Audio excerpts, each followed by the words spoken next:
since none of the young gentlemen are here, it's only the ladies, I guess, that there will. I'm going to go ahead and get started. A couple quick comments. As I recall, the report for the final project is due tomorrow, is that right? Yes, okay. If you don't have it working, and it's very possible that, and what happened to my projector? Okay. It's very possible that you may or may not have it working, submit a report anyway.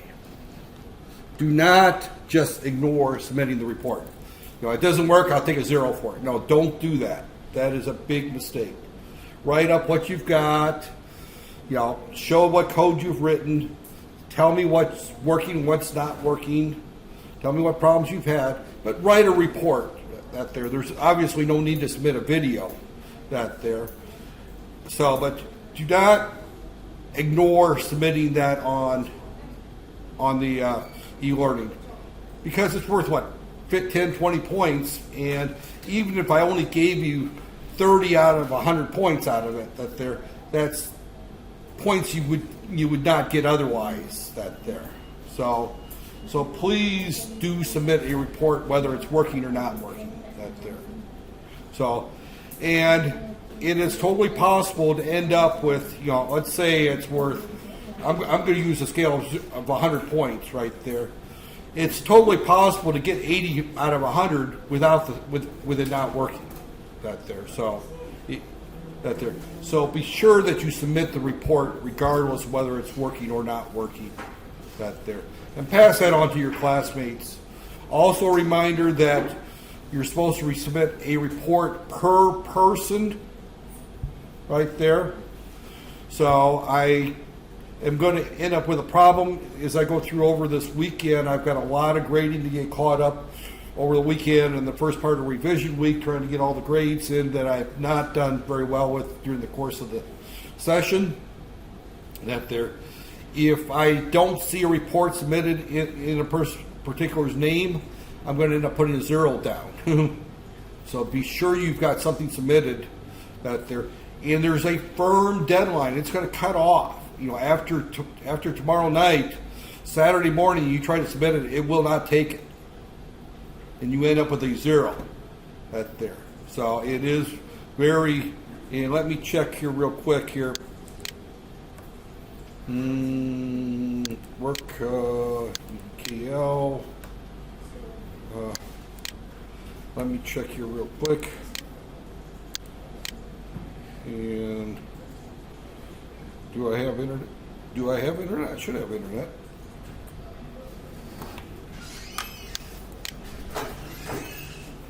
Oh. Morning.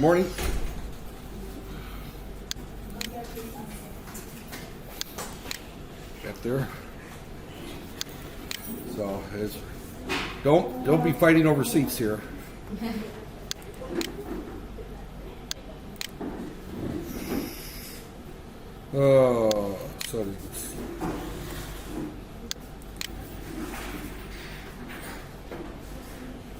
Sessions. Well, for whatever reason, it won't let me in. Right there. It is not letting me in.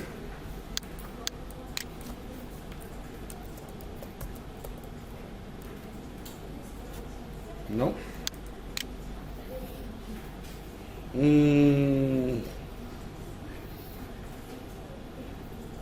All right, that's not good.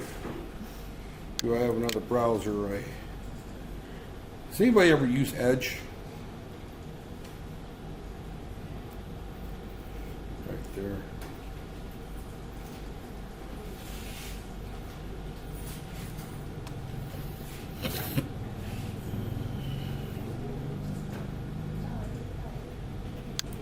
Well, for whatever reason, it will not let me in. So I can't tell you what time it is that it cuts off tomorrow, but it does cut off at a particular time tomorrow. Be sure you submit before that there. It will not take it after that time, right there. So, curious about here. 4.48. Okay, that there. All right. One topic that we have not covered in the course of the semester, there is a question on the final exam on this, so I need to at least go through this. This is in the Silicon Labs Lecture 12. I will post this series of slides at there. This is the only thing I'm going to talk about today, so once I'm finished with this particular discussion, we're going to at there. Quick question. Is there anybody who hasn't started on this final project? If there's somebody who has not started on this final project, I'd have to say you're not going to finish it right there. So, has anybody finished it? Yeah, that there. In other words, you got the project working. That there. It's not that difficult, I don't think. That there. I mean, but again, I say it's not difficult because I've done it 100 times, and I've taught in courses probably 40, 50 times that there. So I've seen it done many, many times. So I know it's not a difficult project. I actually had a student last year in this course here tell me that the project couldn't be done.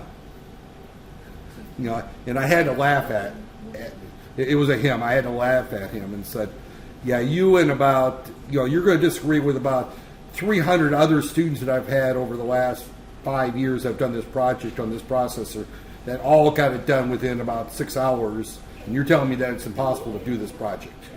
That there. So it's not that difficult of a project that there.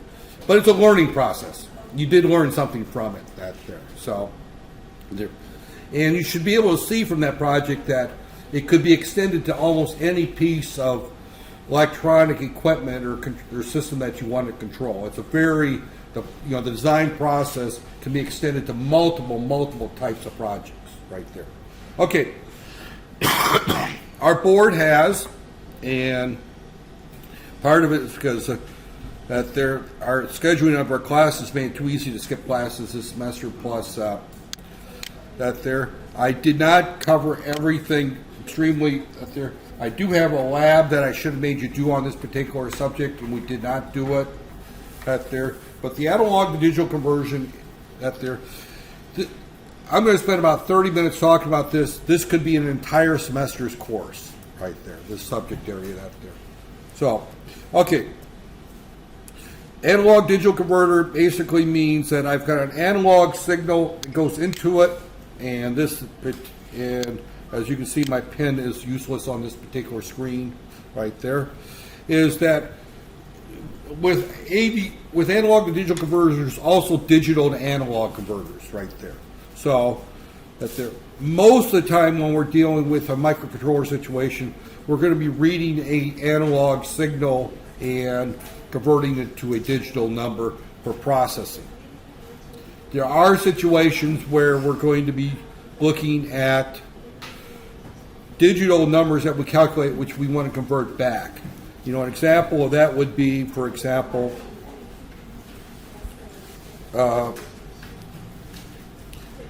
we've got, for example, audio. And when we talk about audio, we're talking, say, music, phone, telephone, television, any type of audio signal right there. And that's analog signals look like this. You know, I mean, they're not digital in nature. That they go between 0 or negative 5 volts and 5 volts, negative 12 volts and plus 12 volts, or some kind of analog range. The world is analog right there. So we want to record this, or that there. We take our analog signal in here, our analog in. It goes through an ADC right there, analog to digital converter right there. From there, it goes into our microcontroller, microprocessor. We do our processing. Then it goes back out through our DAC, digital to analog converter, right there. And it goes back out to our analog out right there. Now that's true whether you're doing something such as, and I know it's hard for me to keep up, but back a number of years back, CDs were the major way of recording music, right? Everyone still remembers CDs. Now, if I talk about vinyl records, or cassette tapes or 8-track tapes, you may not know what I mean that there. But a CD is basically we sample music, we put it onto a disc, and then we play that back there. So this is the process here. So our microcontroller might be actually a CD right there, and then but we're going to take it through. Put it onto a CD, and then we read it back through a microcontroller, and then that puts it back out to the analog world, to the speakers right there.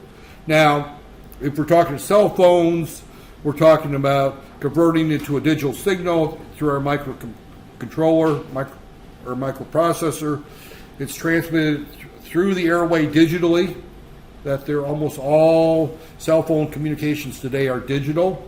Right there, they're received by another cell phone at the other end digitally, then they're processed back to the analog and put back out right there. So this is the process we go through right there. So we have multiple ways of looking at this there. We have single-ended versus differential inputs right there, and we can have polar versus a bipolar. A differential input means that here's our input right here, and we've got two signals right there, a plus minus, and then this becomes then our digital out right there. So it's like a differential amplifier that there, if you have an op amp, where when we look at single-ended, we have one input and it's referenced to ground right there. So that there. Now those do make a difference that there. So we also can do unipolar versus bipolar. Unipolar means that we're between 0 and 5 volts or 0 and 3.3 volts right there. Most of the time with the 8051 we're using 3.3 volts as our reference. Bipolar means that we can have plus or minus voltages right there. Most of the time we typically will use unipolar with a microcontroller. So we've got a 12-bit A to D right there. We also have 8-bit AD, analog digital converters. The number of bits make a difference because of the formulas that we use right there. So basically, this is the only thing you need out of this lecture today, is this particular next two slides. We have here a range between 2 to the n minus 1. Now, n is the number of bits in our A to D. So if it's a 12-bit A to D, that number is 4095. If it's an 8-bit A to D, it's 255 right there. So we have our analog input, which goes between 0 and full scale. Now, full scale we also use the term V reference for that. Right there. So all this does is tell us that if we have an analog input, what number are we expecting to see, or if we have a number and what analog voltage does that represent right there. So this is this is basically we're looking at this slide here you can skip, but all this basically says is that I've got an analog voltage here, and I'm sampling it at various points in time, right there. Now, typically, if you're dealing with analog voltages that we want to recover, such as audio signals, right there, we have to sample at a uniform sampling rate. If we're doing process control, it doesn't have to be uniform, right there. So, but again, but all we're doing here is that we're sampling this and as we look at this right here, and again, if I start to write, it's going to put it in the wrong place, but these are so many milliseconds apart from each other. So you'll quite often hear the term, the sampling frequency, right there, is 1 over the period between samples right there. So if we have an analog signal right here, and we grab a sample here, this time difference right here is the period between samples. Now there's a theory, and I hate to bring it up, but it's an important theory. It's called the Nyquist theory, theory, and this is very important for signal processing, is that if we want to analyze an analog signal right there, we have to sample it at twice the highest frequency contained within the signal. Now, for example, going back to our CD, the human ear hears between 20 hertz and 20 kHz. Now, that's for somebody that's under the age of 50, typically. And it hasn't been to too many heavy metal concerts or spent time on a firing range, shooting weapons or, firing mortars. I spent many hours between the ages of 22 and 25 playing Army, so I damaged my ears enough shooting M16s and grenade launchers and things like that. But regardless, this is the upper range. So 20 kilohertz is the highest frequency in which you can hear right there. So CD quality sound, CD quality, is sampled at 44 kilohertz right there, is the sampling period. So that means that it can go up to 22 kHz in terms of signal right there. So if you have a CD right there, CD quality, it can contain audio up to 22 kilohertz, which is beyond the human ear. So the whole idea of CDs is that they sample them fast enough that you can't lose any information right there. Now, if we're dealing with telephone quality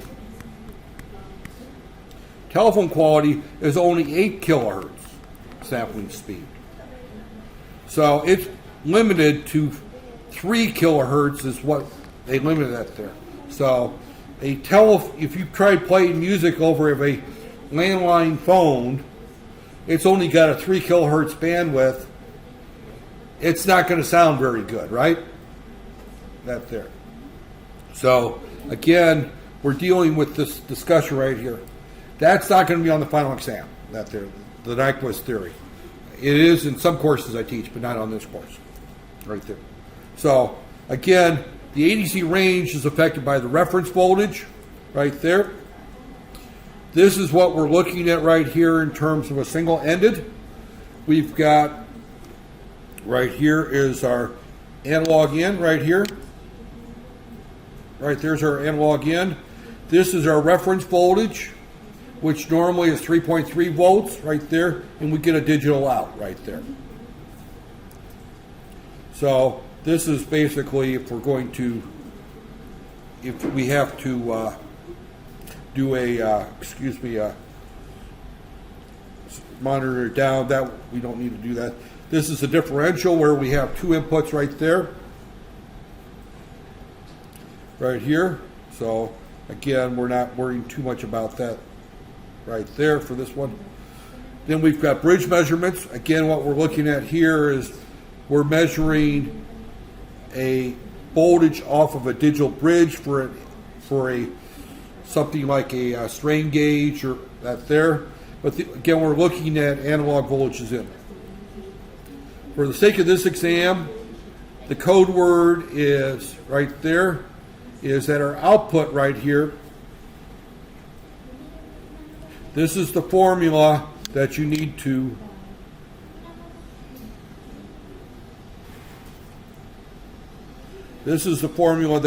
know. Right here. Right here. You need to know this formula right here. And you need to know this formula right here. Those are the two formulas you need to finish that practice exam and do the final exam right there. All this simply says is that if I've got an A to D and my reference voltage is 3.3 volts and I put in 2 volts, my output is going to be 2 divided by 3.3 times 4095 right there. If it's 4096 right there, if it's a 12-bit, or 255 if it's a 8-bit right there. There's a couple of examples right here. Right here. right there. So again, we're looking right there. So again, here we're looking at our 12-bit code right there. So you need to look at this right there. We won't do any bipolar, so we don't need to worry about that. And that's really all you need to know for the final exam, is how to use these two formulas right there. And I don't know if I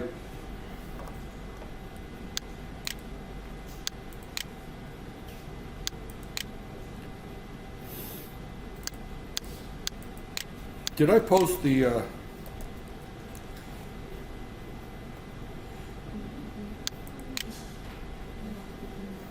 yeah, unfortunately, there. Yeah, okay.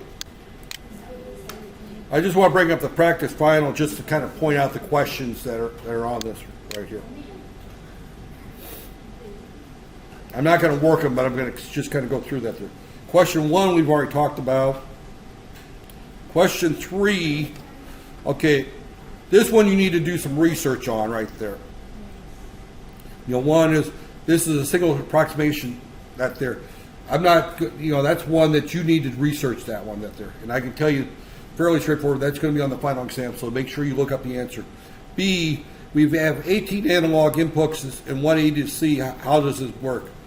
And this is fairly simple answer. All you have to look at is the fact that we have a analog mux right here, is the answer to that, right there. So if you look at this right here, we have flexible pin muxing right there. So you have to explain this, what that there. And problem 3C is configured to read analog voltage in, feed references, calculate the number you see right there. So your answer for this one is going to be right there, and it's 2.04. So you're going to be basically, it's going to be 2.04 divided by 3.3 times 4095 right there. Right there. Or 4096 right there. So that's the answer you would have right there. Actually, I say if input is 2. And then right there. And then the second part of this is you have to convert this back to a temperature right there. And that's fairly straightforward because our temperature is linear. So it's going to be 2 volts. So it's going to be simply 2 volts divided by 3.3 volts right there. Make sure that's right. Yep. Times 150 degrees Celsius. So you have to look at right there. So that's how you would solve that problem. But this whole lecture today was basically to address the fact that we had problem 3 on the final exam right there. You see what the problem is, even if I didn't cover part A in class or B so much in class right there. Those, you know that the problem's going to be there. So, right there. And, oh.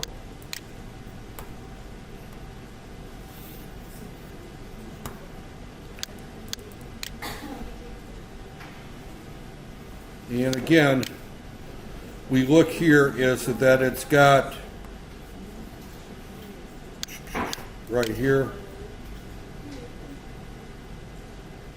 We get down in here. I didn't cover this, but right here. This again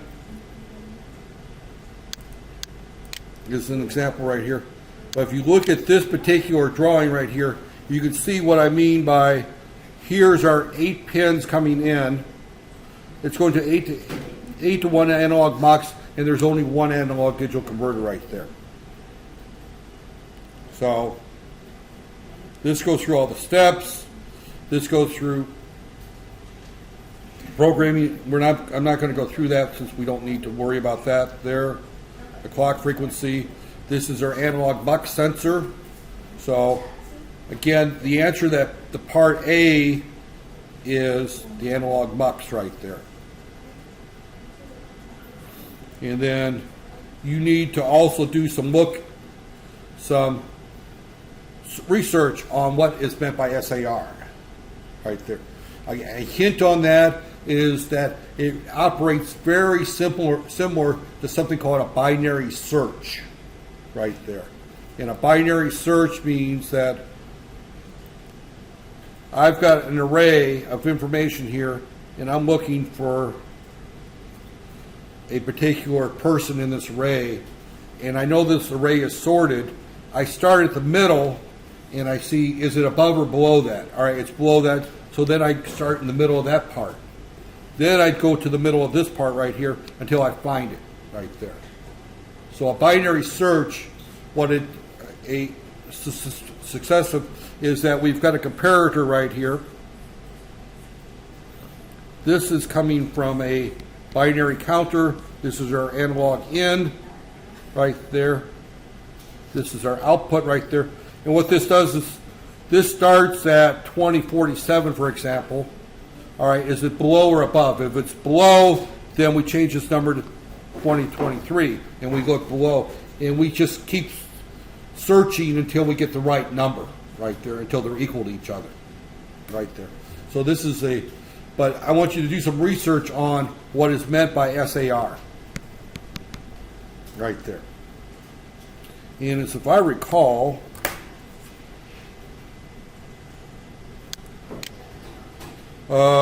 that's worth 5 marks out of 100 points on your final exam. So it might be worth your time to at least look up a website on how SAR works right there.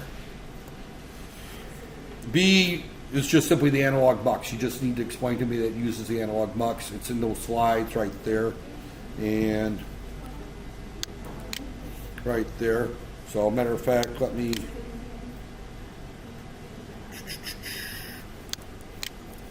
ADC slides right there, more.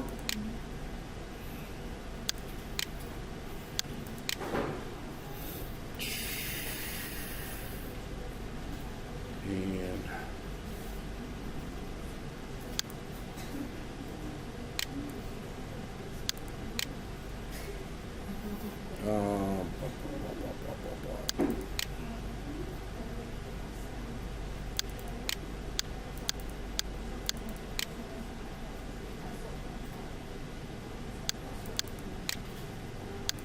okay, the slides are up that I just went through right there. So, all right, that is all I had today.